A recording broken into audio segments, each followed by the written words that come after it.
नमस्कार दोस्तों, एक बार फिर से स्वागत है आपका अपनी क्लास में। ठीक, जैसा कि आपको पता है आज संडे संडे के दिन अपनी चलती है करंट अफेयर्स की क्लास। आज की जो करंट अफेयर्स की क्लास है इसमें मैंने शामिल किया है 9 सितंबर से और 13 सितंबर, 9 से 13 तारीख तक के जो भी करंट अफेयर्स की घटनाएं हुई हैं, नहीं हुई है तो कुछ इम्पोर्टेंट जो क्वेश्चन है जो पहले हो चुके हैं वो भी लिया है। इसमें पहले अपन देखते हैं राजस्थान प्रीमियर लीग आरपीएल के बारे में। आपको पहले ही बता चुका हूँ, 27 जो सितंबर है, 27 अगस्त है उससे इसकी शुरुआत हुई थी। फाइनल मैच 10 सितंबर को खेला जाना था और शुरुआती उद्घाटन हुआ था बरकतुल्ला खान स्टेडियम जोधपुर में हुआ था। ठीक है ना, जोधपुर और जयपुर की जो टीम है उन्होंने उद्घाटन मैच खेला था। मजे की बात यह है कि वही जोधपुर और जयपुर की टीम है, उन्होंने फाइनल मैच खेला है। फाइनल हुआ है 10 सितंबर को। कितने? 10 सितंबर को। 27 से और 10 सितंबर के बीच मैच कितने हुए? 19 मैच हुए। कितने हुए? 19 मैचों का आयोजन हुआ है। ये 19वां मैच है। फाइनल में 10 सितंबर को हुआ है। कहाँ पर हुआ है? जयपुर के सवाई मानसिंह स्टेडियम में हुआ है। किस किस के बीच में? जयपुर और जोधपुर के बीच में। कौन जीता है? जयपुर। इसमें कौन विजेता है? जयपुर। जयपुर विजेता है, जिसको कितना मिला है? 51 लाख रुपए मिले जीतने को। ठीक है ना। और अपन ने काफी बात की थी इसकी कि इसके जो ब्रांड एम्बेसडर हैं कपिल देव हैं। और काफी जो बात अपन पहले कर चुके हैं, इसलिए उस बातों को रिपीट करने के बजाय आगे देखते हैं। इसके टॉप टू बल्लेबाज थे। टॉप टू बल्लेबाज जो रहे हैं वो है अभिजीत तोमर और महिपाल लोमरॉन। अभिजीत तोमर है जो सर्वाधिक चौके मारे हैं अभिजीत तोमर ने इसमें। और महिपाल लोमरॉन है सर्वाधिक छक्के मारने वाले पूरे आरपीएल में। ठीक है ना। और उन्होंने सबसे ज्यादा रन भी किसने बनाया? अभिजीत तोमर ने। सेकंड नंबर पर महिपाल लोमरोड ने। टॉप दो जो गेंदबाज रहे हैं इसमें आरपीएल में वो है राहुल चाहर और विशाल गोदारा। कौन है? राहुल चाहर और विशाल गोदारा। ठीक है ना। सेकंड है मिस इंटरनेशनल इंडिया। देखो ध्यान से देखना एक बार। मिस इंटरनेशनल इंडिया 2023 का खिताब जीता है प्रवीणा अंजना। बहुत इंपॉर्टेंट है। अपन ने मिस अर्थ भी पढ़ा था, मिस अर्थ यूनिवर्स पढ़ा था, मिस अर्थ इंडिया का खिताब जीता था उन्होंने। ठीक है ना। अब ये है miss international India. International India 2023 का खिताब किसने जीता? प्रवीणा अंजना। ठीक है ना। और मेरे को कमेंट करके बताना कि मिस जो अर्थ इंडिया का खिताब किसने जीता था। ठीक है ना। अब है एक थे इंदिरा रसोई योजना। इंदिरा रसोई योजना ग्रामीण, ये ध्यान रखना, ग्रामीण। इंदिरा रसोई योजना थी वो शहरी वाली, उसका शुभारंभ तो 20 अगस्त 2020 को ही हो चुका था। ठीक है ना। अब यह है इंदिरा रसोई योजना ग्रामीण। इसका शुभारंभ कब हुआ है? 6 सितंबर को। 6 सितंबर 2023 को। कहाँ से हुआ है? गुलाबपुरा। गुलाबपुरा कहाँ है? भीलवाड़ा में।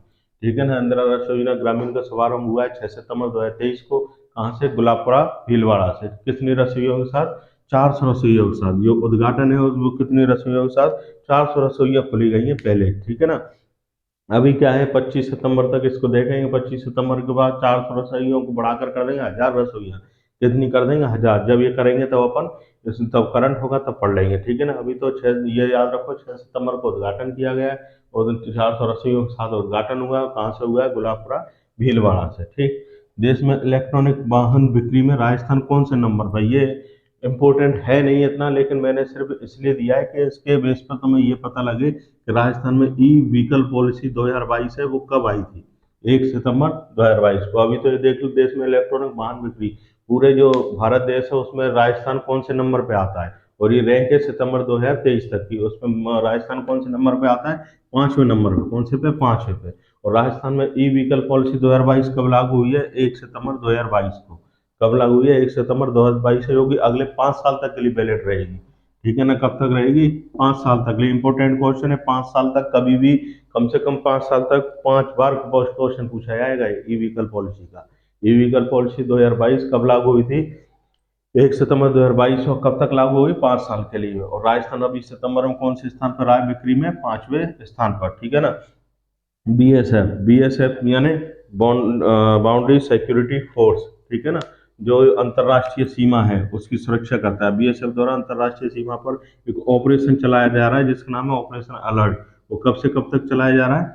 11 से 17 अगस्त 2023 को। देखो क्या होता है कि घुसपैठ और जो अपने जो अवैध चीजें उनको लाने ले जाने से रोकने के लिए दो ऑपरेशन चलाए जाते हैं। एक तो सर्दियों में चलाया जाता है जिसको बोलते हैं ऑपरेशन सर्द में, जनवरी के आसपास चलाया जाता है। और एक गर्मियों में चलाया जाता है अगस्त के आसपास। ठीक है ना। अब ये मंथ फिक्स है, डेट ऊपर नीचे हो सकती है।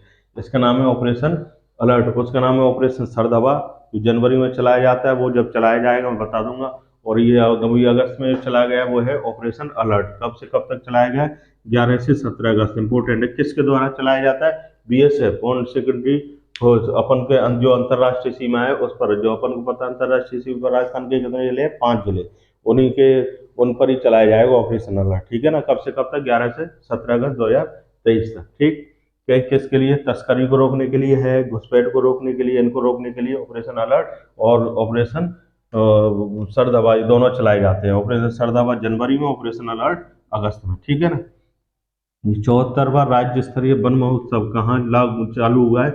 बस्सी में। बस्सी में 74वां राज्य स्तरीय वन महोत्सव मनाया गया। कब मनाया गया है? 11 सितंबर को। कब मनाया गया? 11 सितंबर को। कहाँ पर? बस्सी, जयपुर में। देखो ऑपरेशन अलर्ट भी 11 अगस्त से चालू हुआ है, 11 अगस्त से। और उसके जस्ट एक महीने बाद ही वन महोत्सव, राज 74वां राज्य स्तरीय वन महोत्सव जो बस्सी जयपुर में, कब? 11 सितंबर 2023 को, है ना? एक सरपंच है उनको, वो फेमस है हॉकी वाली सरपंच। सरपंच है उनका नाम है हॉकी वाली सरपंच। हॉकी वाली सरपंच बोहाना पंचायत समिति में एक अहिरवाटी नाम करके गांव है, वो बोहाना पंचायत समिति है झुंझुनू। वहाँ की जो सरपंच हैं उनका नाम है नीरू यादव। और नीरू यादव को हॉकी वाली सरपंच के नाम से जाना जाता है। और ये फेमस क्यों है? क्योंकि नीरू यादव वो नाबार्ड है, उन्होंने एफपीओ शुरू करने के लिए अभी समझौते पर हस्ताक्षर किए है। क्या शुरू करने के लिए? एफपीओ। किस किस के बीच समझौता हुआ है? नीरू यादव और नाबार्ड के बीच। और नीरू यादव किस नाम से जानी जाती है? हॉकी वाली सरपंच के नाम से। कहाँ की है? बोहाना पंचायत समिति, झुंझुनू जिला। और अपने जो अहीर वाटी करके वो गांव है, अहीर है ना, उसमें। ठीक है। और एक और चीज है, नीरू यादव, अभी आपको पता होगा केबीसी दोबारा से चालू हो रहा है, कौन बनेगा करोड़पति, तो उसमें भी नीरू यादव गई हुई है। ठीक है ना? तो केबीसी में शेखावटी क्षेत्र से जाने वाली पहली कैंडिडेट है नीरू यादव। ठीक है, ये भी याद रखिएगा। हालांकि केबीसी का इतना इंपॉर्टेंट नहीं है, अपना तो इम्पोर्टेंट नीरू यादव और ये नाबार्ड और एफपीओ वाला है। ठीक है ना? सब किसने किया? सच है, नीरू यादव ने, किस नाम से जानी जाती है? हॉकी वाली सरपंच के नाम से। राजस्थान का पहला ई माल खाना, ये कहाँ पर है? चांदबाजी थाना, जयपुर में। देखो ई माल खाना क्या होता है?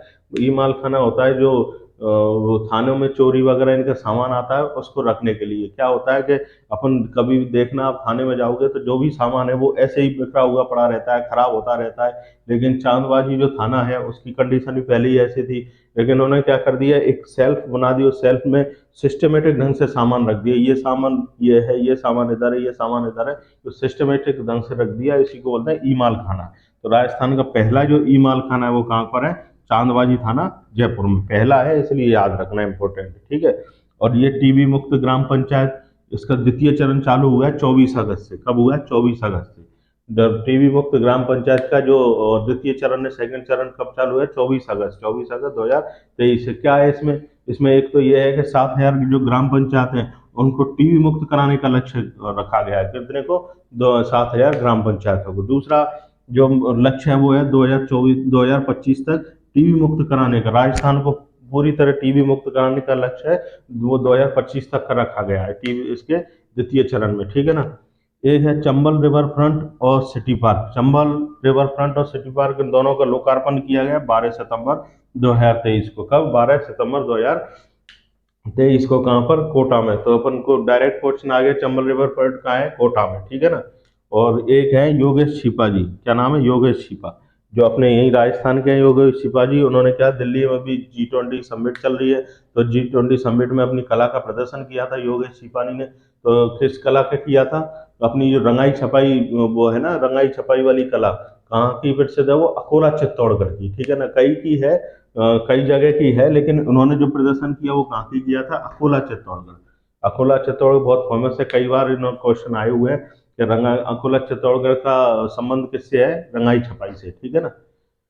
और ये इसका प्रदर्शन किया किसने? योगेश छिपा ने। याद रखना योगेश छिपा को। योग अब क्वेश्चन ऐसे आ गए, योगेश छिपा का संबंध किससे है? तो रंगाई छपाई से। और किस जगह से है? तो अकोला चित्तौड़गढ़ से।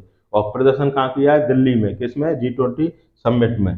एक कल्याण बोर्ड है, अभी अशोक गहलोत ने चुनावों के वजह से कई सारे कल्याण बोर्डों का, सारे जो समाज होते हैं सब समाजों कल्याण बोर्डों का गठन किया है उनके विकास और उत्थान के लिए। तो इसी क्रम में एक है सरदार पटेल कल्याण बोर्ड, इसका भी गठन किया है। इसका संबंध किससे है? पाटीदार, डांगी, पटेल या आंजना और कलवी समाज है, उनके उत्थान के लिए किसका किया? सरदार पटेल कल्याण बोर्ड। आपको सिर्फ इतना से याद रखना है कि सरदार पटेल कल्याण बोर्ड में कौन कौन सी समाज आते हैं, कौन कौन से आते हैं? पाटीदार, डांगी, पटेल और आंजना या कलवी समाज। ठीक है ना? इसी के साथ आपकी करंट अफेयर्स की क्लास समाप्त होती है। मिलेंगे अगली क्लास में, तब तक के लिए धन्यवाद। Thank you.